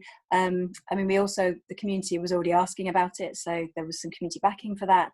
But yes, it is as simple as proposing it, taking it to the council, and I mean, obviously trying to make sure they're supportive in advance is good too, because there have been some examples where they've been knocked back and had to go through it again. So yes, I would say, but there's a massive movement, and the climateemergency.org, I think it is, website is really good for sort of linking with others that have done it. But yes, there's some resources. There's also a film on our website that shows the process. So. And the anecdotal, the story that comes from Bath City Council or Bath Council was that the motion was coming to vote, and there was going to be a council meeting to vote on climate emergency. And there was uncertainty as to which way it would go. It's a very mixed council politically, I think. And the school strikers showed up to the council meeting, and it was the first time that the council chamber had been full for a long time, but it had kids there and children with their parents, and these children kind of looking sort of slightly Oliver Twist orphanish, sort of sad and desperate, and actually really wanting somebody to make a statement that would protect their futures. I mean, that's the most important thing. And that was a real kind of shift for quite a lot of councillors who weren't really sure, who were sort of, you know, climate change, yeah, but climate emergency, oh, we don't know. And actually to have that public pressure was really powerful in that situation. So the more you can mobilise the community to show up to that meeting of all meetings, then that's a really good statement that it's what your community wants. Another question, which was from Josephine, and when we get into the discussion, I might ask Josephine to say a little bit as well. Are we thinking, or how are we thinking about ecological mitigation as well as the climate mitigation? Yes, we didn't include that, and I think in retrospect, if we went back in time, we would definitely add it. And we do have an environment manager, and he is doing quite a lot around certainly the Wild About Trees programme and the Wild About Frome, sort of looking at how we enable all these wild spaces to flourish, and how we work with the community to do more around protecting and enhancing those spaces. So I would say we are doing some work on it, but yeah, if you are declaring a climate emergency, I would definitely recommend including that. And there are lots of places that have and that have developed programs around that. Do you have anything else to add on that, Lizzie? Is that? I'd agree with you. And actually what we saw in the period since the declaration of climate emergency and now, we've had a local election here in Frome. And actually the new wave of councillors coming in, there are some people who are very passionate about the river, water quality, air quality, biodiversity, planting, all of those sorts of issues. So they have come forward much more. So yeah, I think that's much more on the agenda now. Oh, I've written them all down. Planning. Amanda again had a question about planning authorities. So the parish kind of sees and comments on planning applications that only really, they either touch on renewables a little bit or sustainability a little bit or not at all. But when they comment, that's not really ever, they don't really feel that their voice is being heard perhaps by the planning authority. Any thoughts on how that can be addressed? Well, I totally empathise. We've often felt the same in Frome, you know, as a statutory consultee. But things are starting to change. So, for example, I don't know where you're based, but with Mendip, for example, they now have a dedicated climate and resilience officer, and she was on the planning team before. So we're working really closely with her and the planning team to develop sort of better sustainability standards, and also the political makeup of Mendip has changed as well, so they're much more open to, or much keener on sustainability and higher standards. So that's really good. So I would recommend talking directly with your district planning authority. And yes, as I mentioned, we've got some standards that we've put up on our website, and there are others such as, I think it's called Letty, that have done these really good, just very simple outlines that look at what standards we should be looking at for, you know, in the face of climate change. So, for example, in the face of extreme heat and cold. So yes, there are some really good examples there. I suppose the other thing is, so on the sustainability standards that I've put up, we've also included some examples of developments that have included that, because I used to be based at this big eco development called BedZ, and developers would come around and go, oh, that's very nice, but it's too expensive. How are we going to afford that? But one of the things we found at BedZ was that people were prepared to pay 10 to 20% more for a house there than they were a similar sized house in the local neighbourhoods, partly because heating demands were reduced by 90%. It meant that that it was a much more affordable place to live. BedZ was actually funded by Peabody, the housing association, partly because they felt again that because basically the building had designed out fuel poverty, you couldn't live in fuel poverty there because the buildings were so well insulated and used thermal mass to make sure people didn't have extremely high energy bills. So yes, I think having some examples of where it's worked, where it's not cost loads more to do, where it's really, it's really, really popular. And again, that's with the microgrid at Saxon Vale. The developer keeps saying, well, how much is this going to cost? And we keep saying, well, don't worry, we're going to get the community to help fund this. We're going to enable this to happen. And actually installing a new grid network, not only will that not be possible by 2025 anyway, but also it's going to cost them hundreds of thousands of pounds. So actually, hopefully in the long run, we'll make sure it's cost neutral and it's a selling point for private householders that want to buy there. So. Great, thank you. I think poor old Amanda might have dropped out of the conversation just at the point when we were answering her question. But well, we are recording, so yeah. And please do feel free. I mean, and in the presentation, Anna's contact details there, so please do feel free to get in touch individually afterwards if we've missed you or if you missed out on your answer. Timing is everything, isn't it? On the planning side of things, I don't know. Probably you've got local voices in the community. I mean, that's the power on planning, is to have as many people making representations, making objections, or positive representations on planning as you can. And something that we've been trying really hard to do, and we haven't figured it all out yet, but trying really hard to do, is engage much more people with the planning process, to understand what the different stages of the planning process are, and the importance of having multiple voices expressing a view. And there are some, it tends to happen with sort of the big developments, or some that have a really significant impact in a local area that people treasure. So things that happen on the edge of town in the more rural areas, for example. We have a really active civic society in Frome who always comment on every planning application brilliantly, because they're the sort of guardians of the built heritage stuff. And they're very good at what they do, and their voice is listened to and responded to by the planning authority.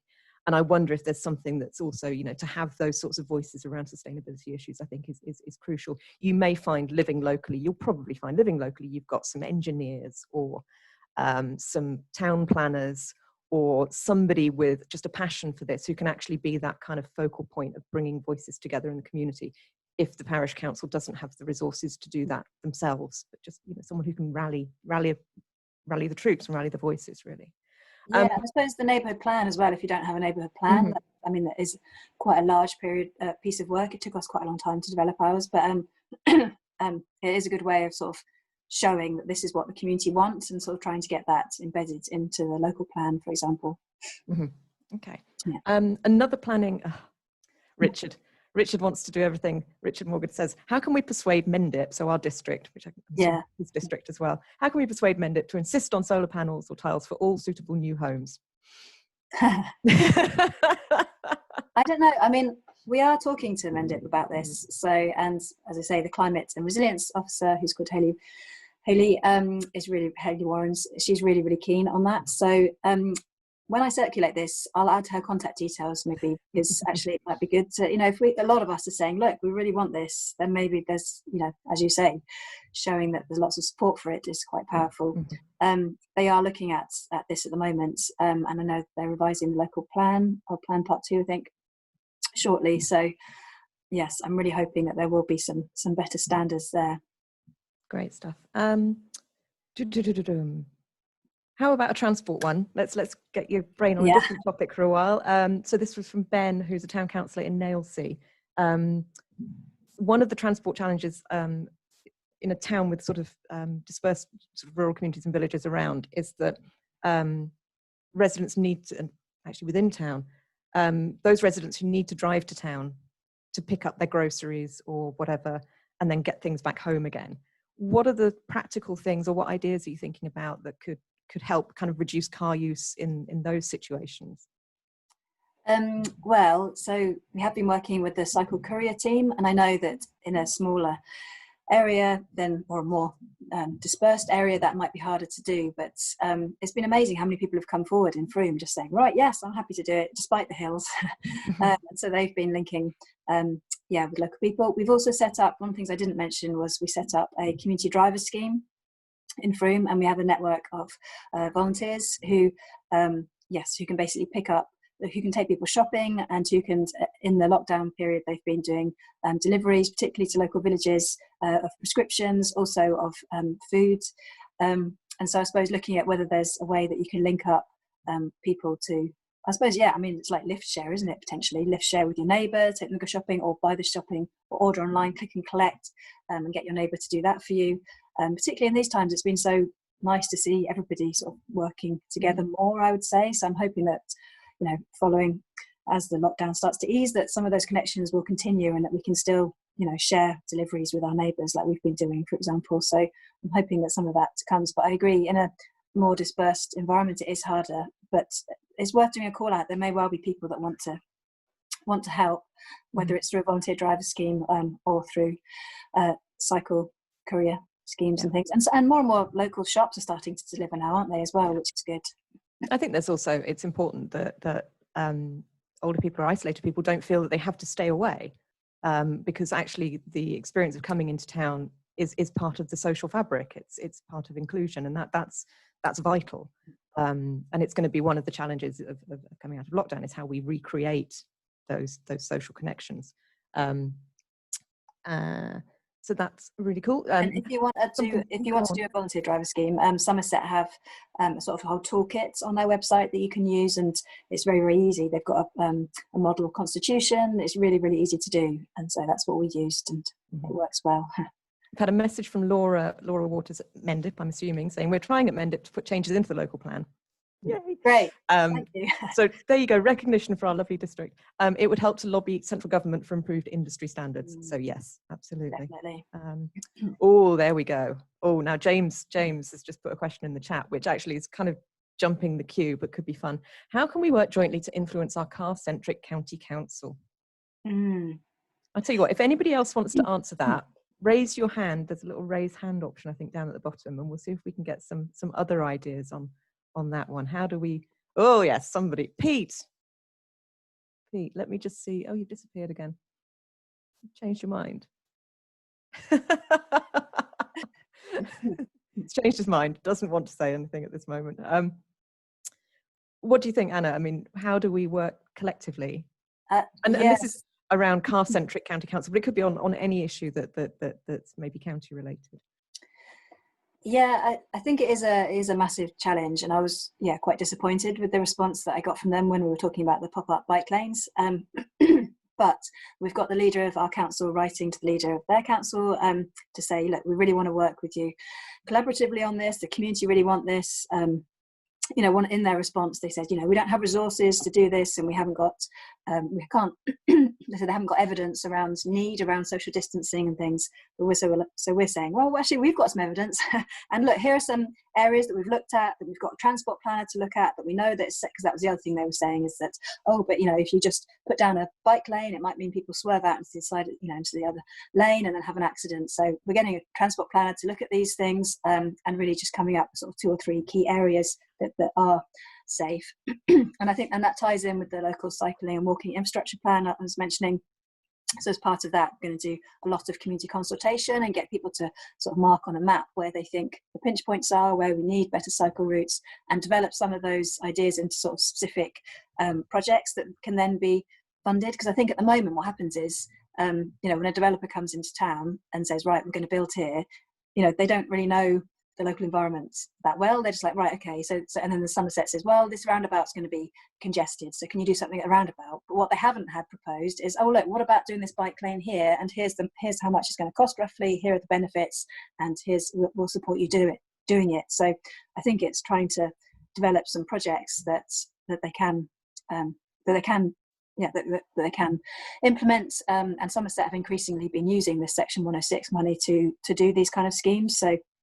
So that's a way to sort of fund it, because I know they're also short of money. But I mean, the cost benefit is so massive, for bike lanes compared to roads. I think also the thing is that in the future things are going to change. So for example, at Saxon Vale, we've been working with developers there, and they've initially got some underground parking But one of the things they've done with the underground parking is made it really quite tall, so that basically they've said that in the future, when we have a lot less cars, partly because people are sharing more, and also maybe there'll be autonomous vehicles, for example, actually those parking spaces can then become workshops or live work units, for example, so sort of future proofing it, because there's an increasing awareness. I mean, even the government's transport.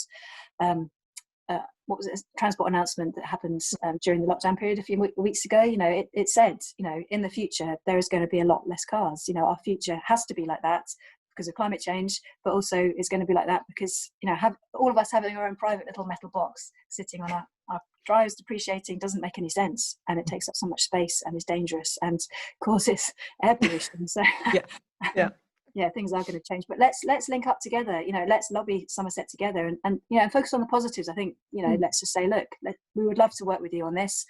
We can raise money, we can get the community to invest in this stuff. Let's work together positively and get some projects to happen. I totally agree. We need, that needs to happen. Yeah. Okay. Oh gosh. So one of the questions that we've had is from Belinda, who I think is in Lyme Regis, and I'm going to read out most of it because it's really interesting. So my climate and environmental emergency declaration was passed unanimously last July, but I've really struggled to get much support either in the town council or outside it to get much done. So she's set up a network of councillors who are trying to drive climate action, share resources, scale up, talk to CSE, talk to Dorset, all this wonderful stuff, involved with lots of networks. Working on the carbon footprint, could do with some help on that probably. But also there are lots of ideas that are in the climate plan, but how to move forward to the next stage and how to build that support. So maybe thinking back a few years to when you first started and with Frome, and there wasn't maybe the groundswell of public opinion around this. How did you get some projects up and running quickly, but with support in the early days? Yeah, well, I suppose a lot of the projects, so like the car club was one of the early ones, and I was just asked by the town clerk, but also there'd already been an informal car club, a car sharing program that couldn't go ahead for various reasons. And so I suppose it's just looking at what the needs are, like what are people interested in and what do they need? I mean, do they want, for example, cheaper electricity bills? So therefore, could you work with Evolve and get, promote their free and discounted insulation offices? Solar streets, again, is just, I know that you need people interested in that in the first place, but highlighting the benefits. These days solar panels pay back in 5 to 8 years, and you're getting free electricity.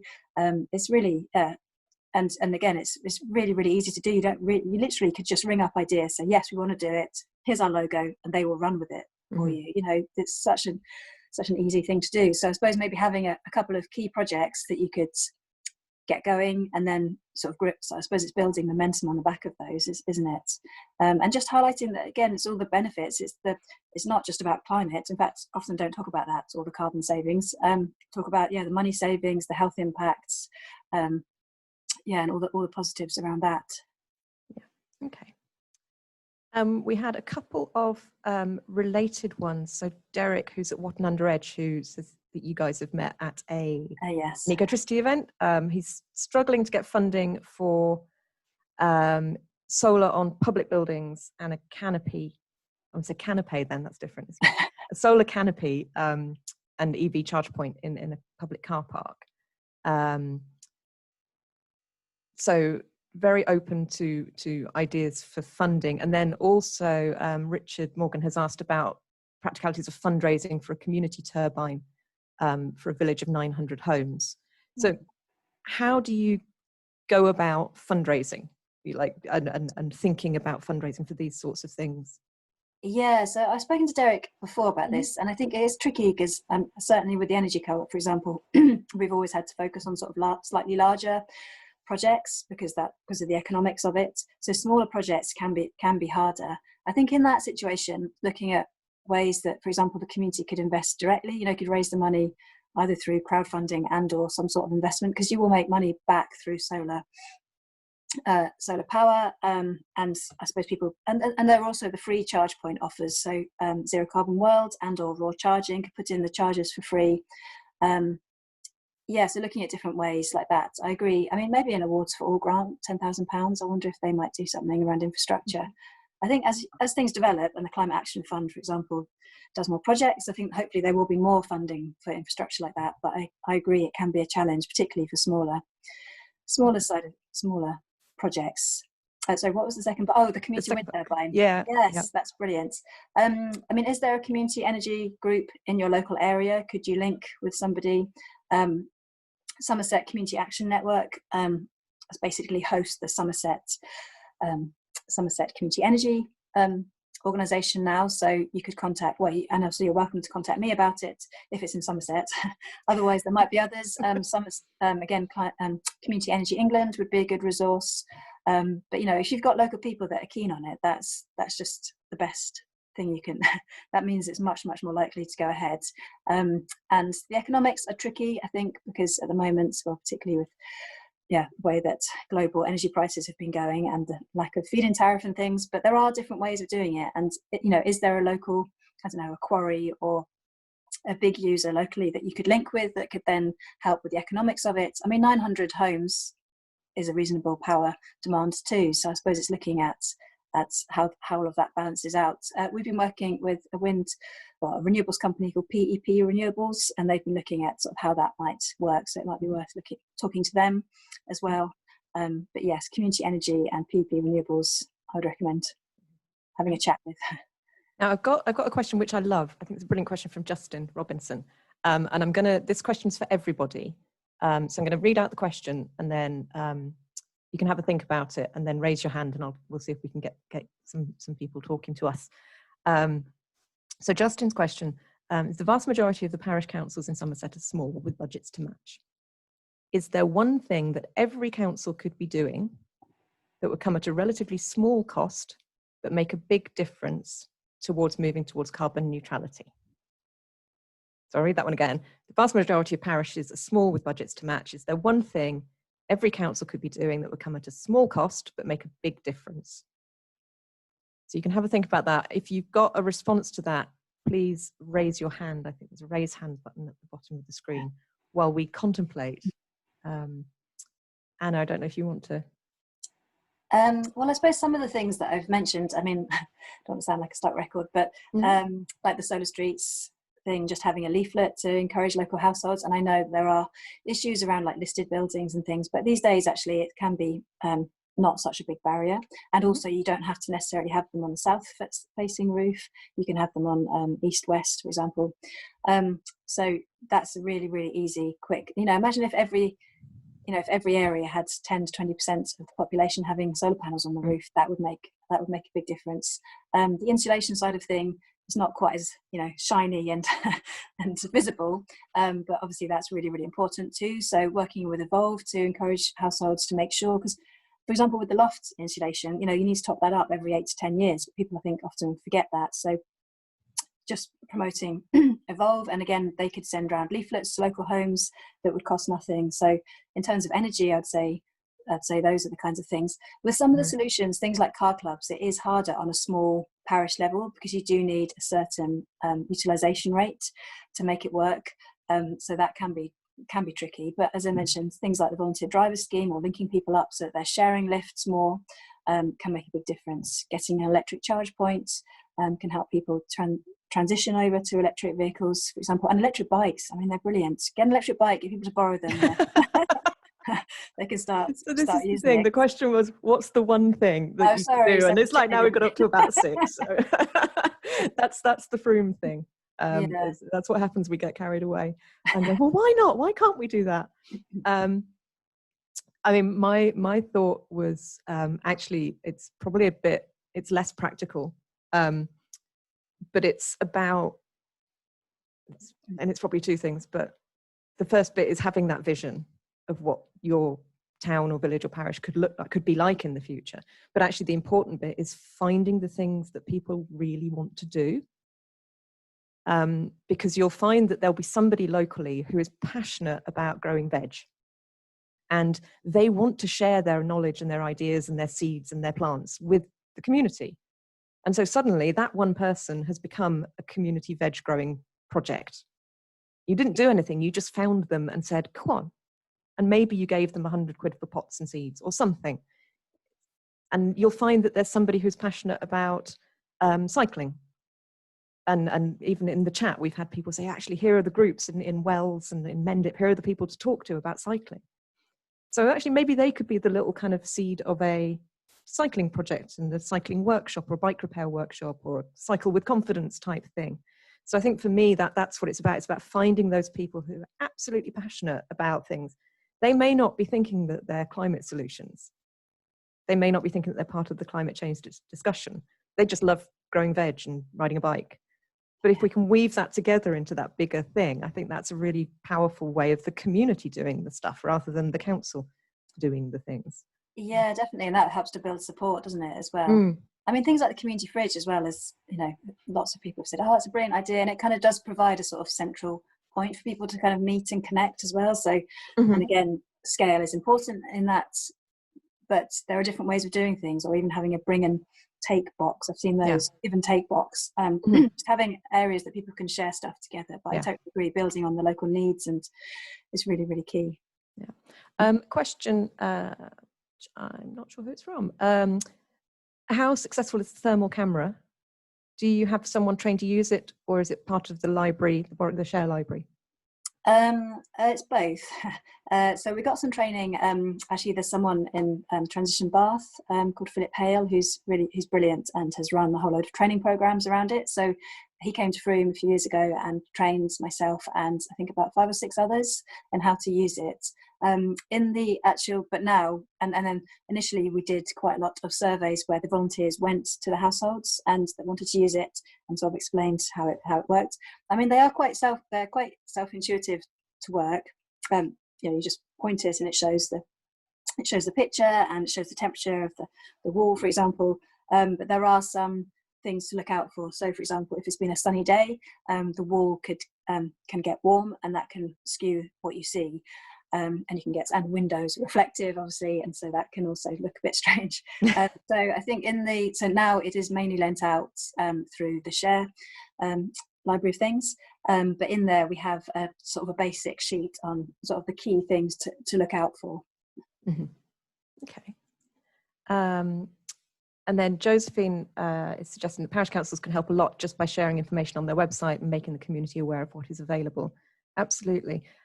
Josephine, I don't know if you want to say something. You had the comment earlier about the ecological side of things, and you mentioned that you're involved with a project at the moment on that.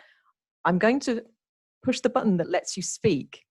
So hopefully, I don't think we'll see you, but we'll be able to hear you. So hopefully that's okay. And I'm just going to see if this works. There you go. Hi, Josephine. Hello, can you hear me? Yes, we can. Look at that. Well done. Hello, everybody. Hello, Belinda. Currently, our Corfe Castle Parish Council Environment Group has been working with the National Trust, who is quite a large landowner in the Purbeck area, but certainly Corfe Castle. And we've been working together with using the National Trust's expertise, and then relaying that into the community. I'm very fortunate in that the National Association of Local Councils appointed me onto their Smaller Councils Committee, and as a result of that, and not long after NAUC declared climate emergency last December, I think it was, they've set up a task and finish group on climate emergency, because really us parish and town councils, you know, we should be getting guidance from our national association. And so within that, I've sort of really pushed that the problem of the ecological crisis really needs to be addressed as well. So I'm writing a paper in cooperation with the National Trust at the moment to be presented to the Climate Emergency Task and Finish group. I can share that with you when it's finished. But it basically shows the model of how we are working in the Purbeck area. So it's not just our environment group. There's a couple of other groups that are set up too, associated with their parish and town council. There's Sustainable Swanage as well, and so it's working within. For the benefit of nature in the whole, but using the expertise and knowledge of the NGOs, because we may have all the best will in the world to do something, but if we could actually be harming nature if we do the wrong things. Yeah. So, that's the basic gist of it. That sounds great. Anna, you're on mute at the moment, just so you know. No, that sounds like a really interesting piece of work. And I love the idea that there's a task and finish group on climate emergency. Then it means that we can finish it. It's done. Done it. 2030, we'll be there, won't we? Yeah. Sit back, have a cup of tea. But it's increasingly, for example, we've had discussions on the planning side of things locally about a proposed development, not one that we've talked about today, where the transport strategy suggests actually widening some very pretty lanes that are used by walkers and cyclists quite a lot, but wanting to widen that nice little lane into a bigger road for access to a new development. There is a bigger road on the other side of the development, which could be used, but is a corridor for bats. And, it raises these questions about, well, how do we value different elements?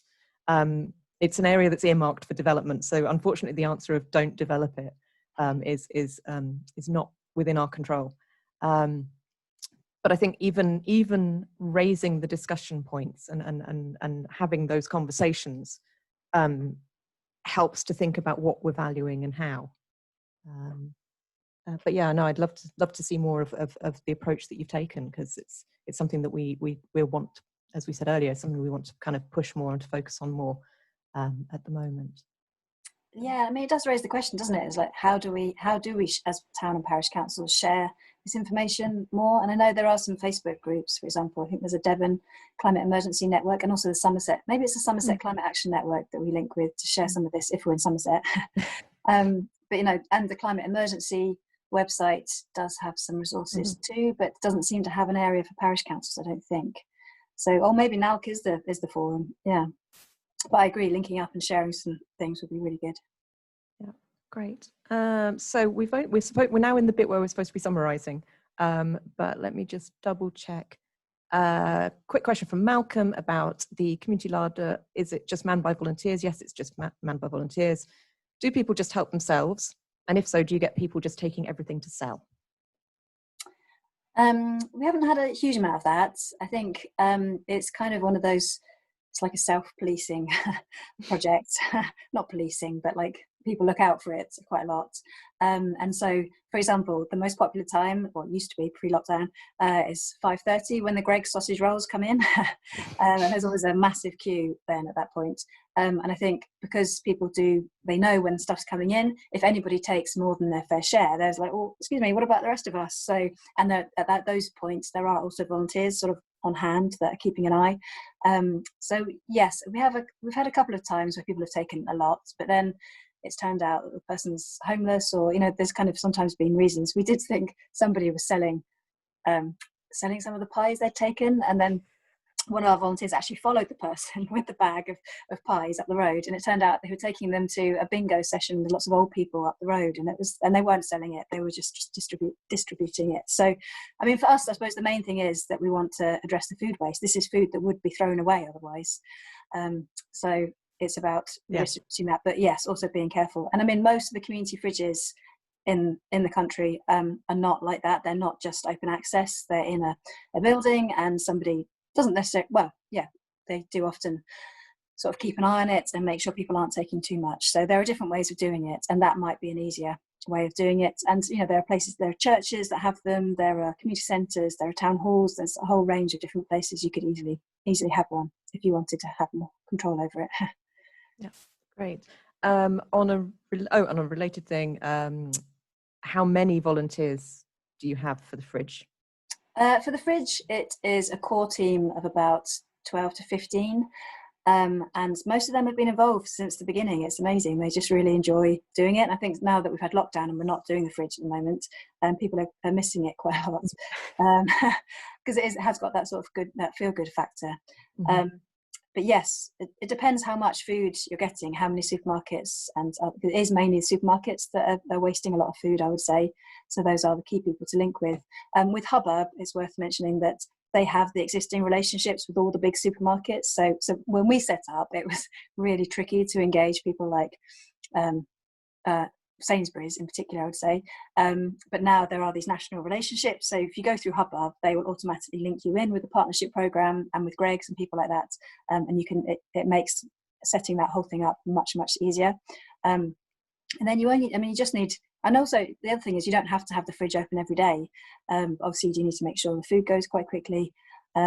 So yeah, there are different ways of doing it, but the Hubbub toolkit is brilliant for that. So I'd recommend having a look at that. Okay.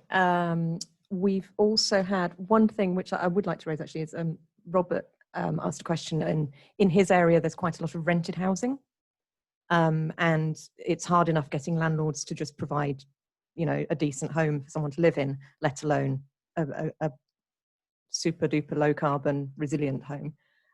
Any thoughts on rented properties and landlord participation in climate schemes? Yeah, I think that is a massive challenge. I definitely don't have the solution in Frome. We do have an organisation called Fair Housing for Frome, and they are working sort of proactively with private landlords to sort of encourage them to sign up to sort of a good landlords. A whole set of sort of points around that. We also used to have a green letting organisation called Greener Lettings that again work proactively with private landlords and they would get different points for how that basically incentivise them to improve the energy efficiency of their home. I think in terms of, landlords do have to meet certain energy performance certificates levels, don't they? So I suppose highlighting the fact that these measures can help with that. Obviously, if you've got a well-insulated home and or one with renewable energy, that will also reduce the energy bills of the tenant. So that's a selling point in terms of getting good tenants in there. But I totally agree, it's a tough one. Mendip also have been working quite proactively with private landlords, and we've been working with that department a bit, but there's definitely a lot more work to do, I would say. Yeah, no, it's one of those perennial things. I've been involved with the energy efficiency industry since about 2002, which to me seems like 5 years ago, but apparently is a lot longer than that. And all the way through, we have these kind of periodic meetings amongst energy people where you go, well, what are the big thorny challenges that we're facing? And the private rented sector and solid walled housing just come up over and over and over again, and haven't been solved. I think actually there's a role there for councillors to be the eyes and ears, not just of tenants, but also the people who perhaps can go and have a nice chat in a small town, or people know each other. You probably know who the landlords are. Perhaps gentle persuasion that being a decent landlord is a good thing, the morally right thing to do. But then also knowing what the fallback positions are, which might be managed through districts in terms of housing quality, housing standards, etc. Yeah, and also, it adds value to their asset as well, doesn't it? Having Absolutely. well insulated and renewable energy and things. Good. So one of the things I think, Anna, you might be able to do as the end of this session is to save the chat. Yes, I definitely will. Because I'd really like, as part of the package of stuff that we send out to people, I think it would be great because there's been a lot of links and ideas and suggestions in there. One of the things a couple of people have mentioned, somebody mentioned, I did write down who it was, Robert again, mentioned social return on investment, and Steve, I think it is, it's all cutting off names now, mentioned valuing ecosystem services, valuing trees and so forth. and suggested some tools there. Do you want to say a couple of words about measurement again, of just what you're thinking about, and anything you want to add from what you said earlier? Sorry, who you talking to me? Hannah. Oh, sorry. Yeah, sorry. Oh, I would say that's not really the valuing ecosystems, I think is massively important. And I've read some, global reports about, the massive economic impact that's, we all rely on the ecosystems, don't we? But I'm not an ecologist. Okay. I'd say that's not my area of expertise. Okay. Fine. Well, we will follow the links that have been put into the chat, and also recognizing Jane possibly. Oh, I wish all the names haven't been shortened. To think more widely about habitats, not just trees, so grassland, meadows, peat bogs, and so forth, and trees in the balance of broader biodiversity. Absolutely. On the social return on investment, this is something that we've started to look at. Well, I think we've been looking at for a while. The Town Council's been looking at for a while, but something that I think we now want to really push a little bit further, because we know we're doing good. We think we're doing good things, but people tell us we're doing good things, but we need to sort of not necessarily, we need to figure out how valuable that is to people. And that's not necessarily saying, the pounds and pence equivalent, but actually, how meaningful things are to people. And I think a lot of the research that people like the RSA have done through the lockdown have looked at how much more we, as a population, are valuing clean air and ability to cycle safely and seeing gardens grow and all of these sorts of things. I think there's stuff in there that we're looking at now to really say, well, how can we really measure the impact of what we're doing, measure the value of what we're doing for our community, see if all the work that we've done around resilience and stronger communities and more connected communities has a real difference, has made us more robust in dealing with this crisis. The COVID crisis could be make us more robust in dealing with future crises. So models around social return on investment, social value. I'd love to look at things like social impact bonds to see if we can raise funding for things that deliver community benefit. Local economic multipliers, so understanding, what if the Town Council invests £1 in a Frome business, what happens to that pound? How many times does it circulate around the Frome economy? Can we really show the value of that? But we're at a kind of early stage of thinking about that, or implementing any of that. We did do some research last year just on looking at where the Town Council spends its money, and around about half of what we spend is spent within sort of 30 miles of Frome. So that picks up Bath, Bristol, but also down into Somerset and across into Wiltshire as well. We don't know if that's good. We think that's a good number, but we don't actually know. And so again, that's something that we'd be interested in pursuing in terms of benchmarks for benefit to local economy. Okay, we have, I think it's a 1 o'clock finish. I hope it's a 1 o'clock finish, because otherwise we've overrun. Let me see, loads and loads of resources. Yeah, IEMA has some great resources, Ashton Trust, some interest in housing associations. Do you want to say anything about work with local housing associations, Anna? Yeah, we've done a bit with them, particularly when I first started. A lot of them had community development officers who were brilliant, but I think because of funding reductions, a lot of them unfortunately aren't still in place, so that's affected things to some extent. But there's definitely a lot more opportunity to work with them, and we are looking at working with them on the solar streets side of things. Also, I did notice that Astor Housing, for example, had listed some of their assets on that PowerPed program that I mentioned as an opportunity for putting solar on. So I think, it's something we need to pick up, because I totally agree that all of these things need to benefit the whole of society, and particularly people that need it the most, really. I mean, it's people that on lower incomes that need more affordable energy and easier to heat homes, but it's not always the way it works out, is it? No, absolutely. Oh, a request. Is it possible to make it a regular forum? Oh, perhaps every 3 months. Yeah. Let's do that. Let's do that. Let's just do that. We'll do it on here, and then when we can, we'll do this, face to face with the lovely lunch. Missed out on the lovely lunch. So it would be great. And actually, as Anna said earlier on, it would be great if we can do this and hear from you guys as to what you've all been doing. So yeah, cool. We've got about a minute. Lots of people liking the idea of a regular forum, so hurrah. We will be sending the PDF. Yeah.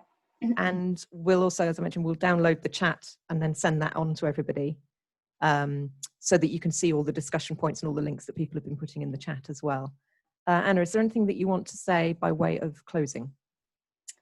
No, I think that's fine. I'm just, yes, next time it would be really great to hear more from you guys, because obviously if we'd had an event, everyone would be there hearing from you. I'm sorry that you've all been sort of slightly muted and left in the chat room, but yes, I totally agree. Next it's been a really time, vibrant chat room. It's been, yeah. But let's do it again. I would really, that's one of the things that's been, because of limited time and resources, I'm often just focused on Frome, and actually linking and finding examples from elsewhere and linking out would be so much better. And particularly when we're lobbying for changes we want to see and or working, proactively and positively on things, we really would love to link up more. So I think doing a regular event would be really good, and on Zoom is reasonably easy, isn't it? The next time we'll be so slick next time. We'll have credits and music and all sorts. Yes, we'll have breakout rooms as well, so that people can go and discuss things in smaller groups. But if you have some projects that you would like to talk about, maybe if you could email us once we send it round, and would like to present next time, then let's really open it up so that we can have some more ideas from other places. That would be great. Brilliant. Great. Wow. In which case, there we go. I'm keen on events finishing on time. It's good. So just again, we will send out all the slides, and those will have the links in that you've seen. We'll send out the chat, so you'll see all the links that are in there as well. Thank you everybody for joining in. We were up to about 55, 56 at one point. So that's been brilliant. Really good to know that you're all out there, that you're all staying safe. And we hope to see you again soon. Yeah. Or see you for the first time soon, because we didn't. But yeah, thank you very much. Thanks a lot. Thanks, Lizzie. Take care. Bye.